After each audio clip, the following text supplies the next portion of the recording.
Booze.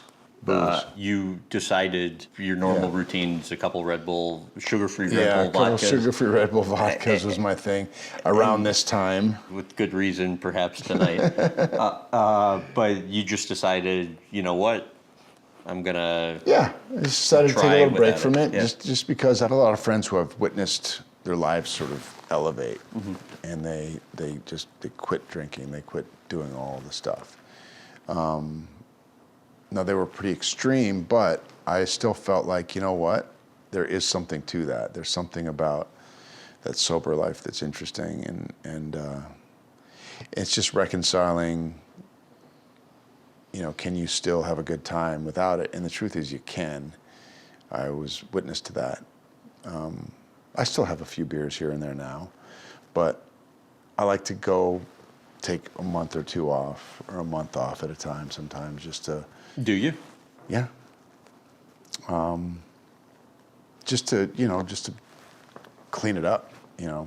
It's hard when you're out here too, because beer tastes really good by the lake. But at the same time, do I need it in my life? Probably not. You said you felt less creative. I'd probably just get a little bit numbed out. You know, I think that's what it does sometimes. It numbs you out. And you're not as aware or as curious or as present as you could be. Or is it just something that you find yourself overthinking and you're set up how you've always done it's completely fine? Yeah, But it's just... I mean, I think I'll always have that creative thing in me, but you know, it is nice, I think, sometimes, at least for me, to clean it up. Maybe at some point I will forever. Do you think that would be good for you? I'm not sure alcohol's ever really good. Yeah, I mean, I think it harms people, you know, less or more according to the person, but I'm not sure it ever really enhances anything, does it? How about the fake ID in college? The fake ID in college was... And your mom finding out. Oh God, that was such a terrible moment.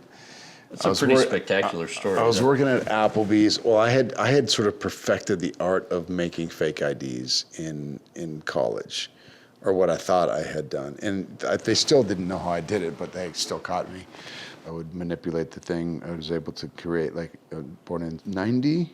No, born in 80. And I was able to make it so it looked just like the actual type.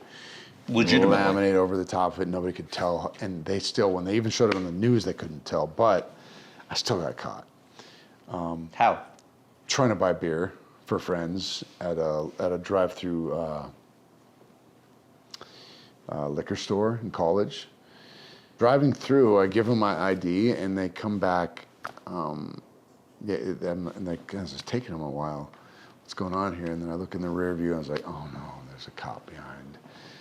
Pulls us over, takes me in, puts me in the clink for like a night or that's a few no hours. joke. Oh yeah, they put me in a holding cell thing. So yeah, I guess I could say I've been in jail.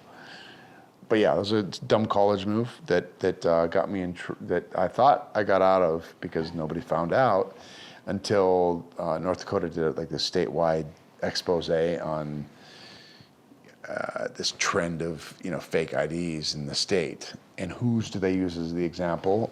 Right there on the news is mine. My mom was so mad. She's so mad that she called me at work. I was working as a waiter at Applebee's at the time. And your mom was a teacher. Yeah, she was a teacher. She was so upset with me. Like, how can you do this? How can you do this? I was like, oh, I'm sorry. And she literally was just irate. And I'm a college student, 20 and a half years old. So yeah, that was that.